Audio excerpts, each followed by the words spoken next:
Hi guys, welcome back. एक बार फिर से स्वागत करता हूँ, वेलकम करता हूँ अपने यूट्यूब चैनल एसएप इंग्लिश में। सो लास्ट टॉपिक में हमने नाउन के बारे में बात की थी, नाउन को समझा था। सो आज इस टॉपिक में मैं उसके एग्जांपल्स लेके आया हूँ। वो एग्जांपल इसीलिए लाया हूँ क्योंकि मुझे ऐसा लगता है कि कुछ चीज़ें कवर करने से रह गई थी, जो कि और ऐसा होता भी है कि जब हम कोई टॉपिक पढ़ रहे होते हैं तो उसमें चीज़ें क्लियर नहीं हो पाती जब तक उसके एग्जांपल्स ना मिलें। चाहे ये इंग्लिश लैंग्वेज की बात करूँ या लाइफ की बात करूँ, एग्जांपल्स बहुत ज़रूरी हैं। ठीक है, तो यहाँ पर मैं एग्जांपल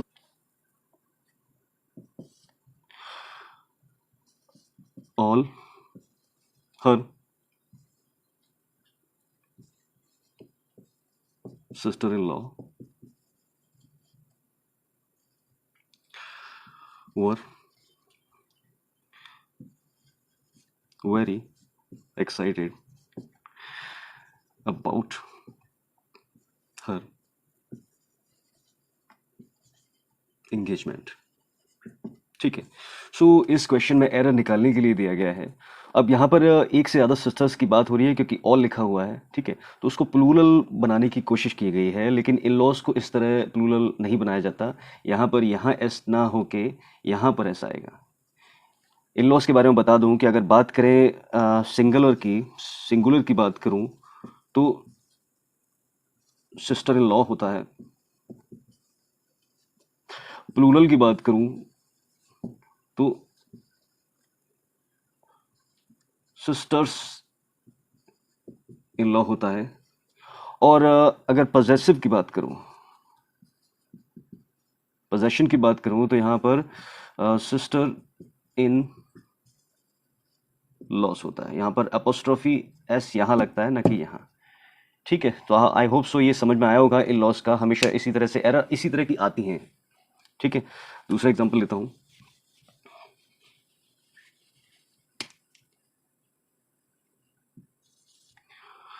हर हेयर आर करली। ठीक है, यहाँ पर हेयर्स की बात हो रही है। वो उसने बोला है कि तेरे बाल तो करली हैं। तो यहाँ पर हेयर्स की बात करूँ तो हेयर्स को हमेशा एज अ सिंगुलर ही रखा जाएगा। अगर उसके बालों के बारे में बात कर रहे हैं तो हर हेयर इस करली बोलते हैं इनको। ठीक है, एज अ होल लिखा जाएगा, एज अ सिंगुलर लिखा जाएगा नाउन को। लेकिन हाँ, अगर एक बाल की बात कर रहे हैं, वन हेयर, जैसे उसका कोई एक बाल सफ़ेद है उसके बारे में बात कर रहे हैं, दो बाल के बारे में बात कर रहे हैं। ठीक है, या फ्यू हेयर्स के बारे में बात कर रहे हैं, कुछ उसके बाल खराब हो गए हैं, कुछ उसके बाल सफ़ेद हो गए हैं, तब यहाँ पर प्लूरल हम यूज़ कर सकते हैं। अदरवाइज यहाँ पर हेयर को हमेशा सिंगुलर फॉर्म में ही रखा जाता है। ठीक है, एग्जाम्पल के बारे में बात कर लेता हूँ। The cattle are grazing in the field. यहाँ पर बोला गया है कि जो मवेशी हैं वो घास चर रहे हैं फील्ड में। तो यहाँ पर कैटल्स को प्लूरल बनाने की कोशिश की गई है, लेकिन एक्चुअल में कैटल होता ही प्लूरल है अपने आप में, उसे और बनाने की ज़रूरत नहीं है। तो ये अब हो गया सही। तो एक्चुअल में ये होगा कि the cattle are grazing in the field. Got it. So ये कुछ ऐसे चुनिंदा वर्ड्स में हैं जो अपने आप में प्लूरल होते हैं, उनके साथ छेड़खानी करने की ज़रूरत नहीं है। जैसे कैटल हुआ, जेंट्री हुआ, पीपल हुआ। पीपल का एक एक्सेप्शन भी ये भी है कि हम पीपल्स करते हैं वो तभी करते हैं जब हम किसी नेशन के बारे में बात करते हैं। अगर नॉर्मल आम लोगों के बारे में बात करते हैं तब हम पीपल ही यूज़ करते हैं, उसका मतलब ही होता है लोगों का। ठीक है, इसके अलावा वर्मिन हो गया। वर्मिन मतलब इंसेक्ट्स होते हैं। और पोल्ट्री हो गया। ठीक है, ये अपने आप में प्लूरल वर्ड हैं, इसमें एस या एस लगा के इसको खराब नहीं किया जाता है। Hope you can understand. Next example.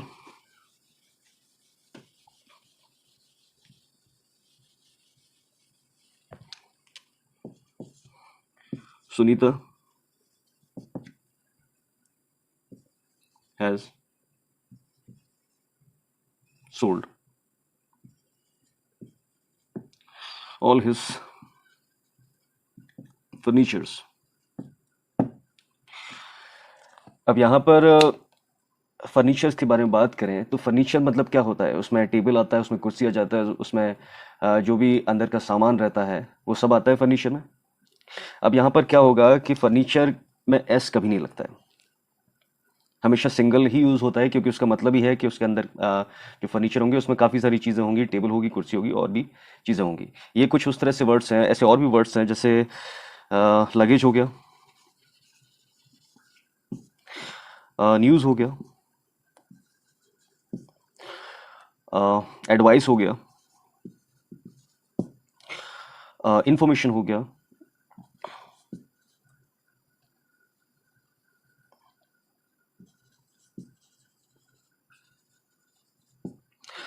And scenery हो गया।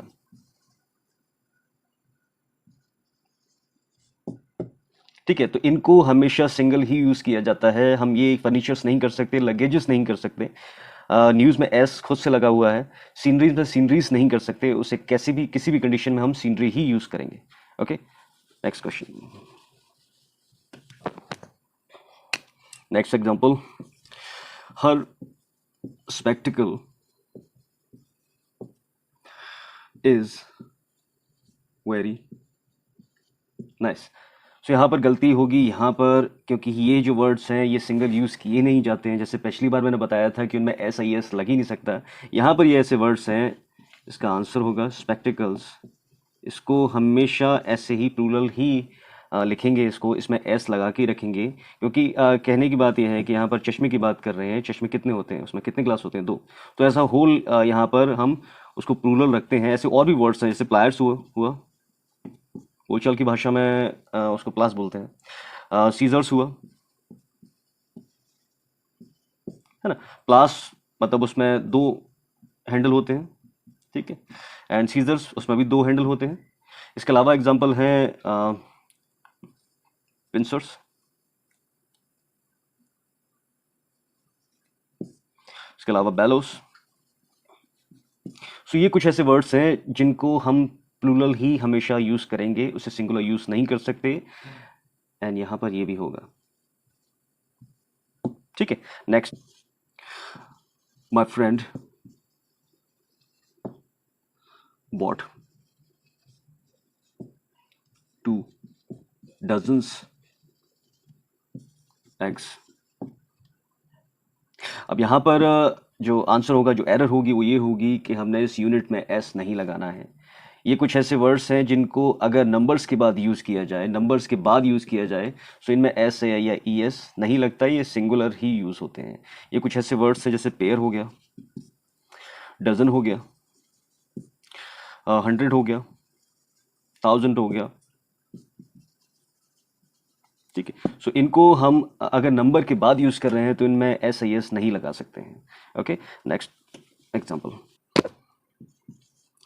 The poet and writer are dead. अब यहाँ पर क्या है कि एक चीज़ ज़रूर बता दूँ मैं यहाँ पर कि जितने आर्टिकल्स होते हैं, जितने आर्टिकल्स होंगे उतने ही पर्सन होंगे। यहाँ पर अगर आपको द लिखा हुआ है और अगर आपको ये बताना है कि वो राइटर है वो कोई और है, तो यहाँ पर आपको एक और आर्टिकल लगाना पड़ेगा। अगर हम इसको हटा देंगे, अगर हमने इसको हटा दिया तो ये एक सिंगल इंसान है ये, तब यहाँ पर एरर होगी ये, तब हम इसको ऐसे ठीक करेंगे। लेकिन अगर यहाँ पर आर है और जो एरर निकलेगी वो यहाँ पर निकलेगी कि यहाँ पर एक आर्टिकल जोड़ना पड़ेगा, तब हम उन दोनों आदमियों को सेपरेट कर पाएंगे। Got it? Next question. The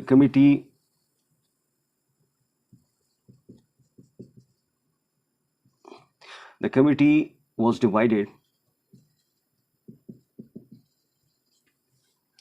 on this issue। Correct. So यहाँ पर मैं पहले एक बार बताना चाहूंगा कि जो कमिटी है वो एक कलेक्टिव नाउन है। अब जैसे कमिटी हुआ एंड जूरी हुआ, तो कमिटी में एक से ज़्यादा लोग होते हैं, जूरी में एक से ज़्यादा जज होते हैं। तो इनका काम क्या रहता है, जैसे एक 5 जज की एक जूरी है, ठीक है। उनमें से अगर उन्हें फैसला देना है, उन्हें वर्डिक्ट सुनाना है, तो अगर 3 उसके फेवर में हैं और 2 उसके अगेंस्ट हैं, तो फेवर डिसीजन तो होगा, वर्डिक्ट तो दिया जाएगा, लेकिन जो ज्यूरी है वो डिवाइड हो गई, बट गई। सो यहाँ पर ज्यूरी एज अ होल काम नहीं करेगी। अगर सारे के सारे जज उसके फेवर में हो जाएंगे तब वो एज अ सिंगल यूज होगी, लेकिन वो टूट गई है, इसका मतलब फिर वो हम सिंगुलर ना होके प्लूरल हुई, उसके बाद हम वॉज नहीं यूज करेंगे, क्योंकि वॉज है सिंगुलर वर्ब, यहाँ पर वर यूज होगा। इसी तरह ज्यूरी में भी है। Okay, next example.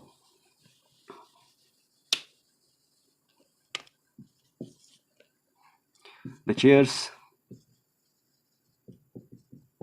leg chair's leg is broken। अब यहाँ पर क्या है, ये अपोस्ट्रोफी ऐसे ये पोजेशन में यूज होता है। अगर किसी चीज का पोजेशन बताना है तब हम यूज करते हैं इसको। सो ये बता दूं कि जो नॉन लिविंग थिंग्स होती है उसमें हम कभी भी अपोस्ट्रोफी एस का यूज नहीं करते, कभी भी यूज नहीं करते। जैसे अगर माना जाए चेयर्स लेग है, तो यहाँ पर चेयर्स लेग्स ना होके लेग ऑफ चेयर बोला जाएगा, ठीक है। पेन्स कैप नहीं बोला जाएगा, कैप ऑफ पेन बोला जाएगा।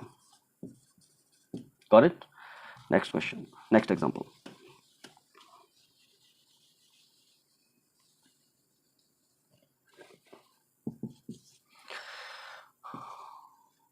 वन ऑफ हिज सन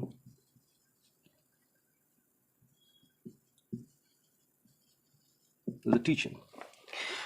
अब ये क्वेश्चन बहुत बार आता है, लेकिन समझना एक ही बार है। One of his son is a teacher, यहाँ पर अगर देखा जाए हिंदी में, अगर मैं समझाऊं कि उसके कितने सन हैं, काफ़ी सारे सन होंगे, उनमें से एक सन, बहुत सारे सन में से एक सन, बहुत सारे सन में से एक सन, वन ऑफ द बिल्डिंग,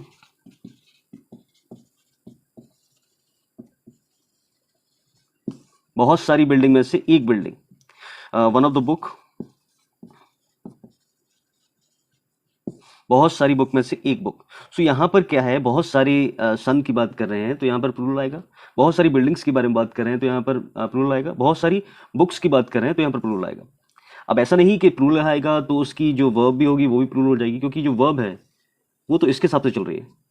बहुत सारे पुत्रों में से एक टीचर हो गया है, बहुत सारी बिल्डिंग्स में से एक सुंदर है, बहुत सारी बुक्स में से एक पढ़ी है, तो one of the books is readable. Got it?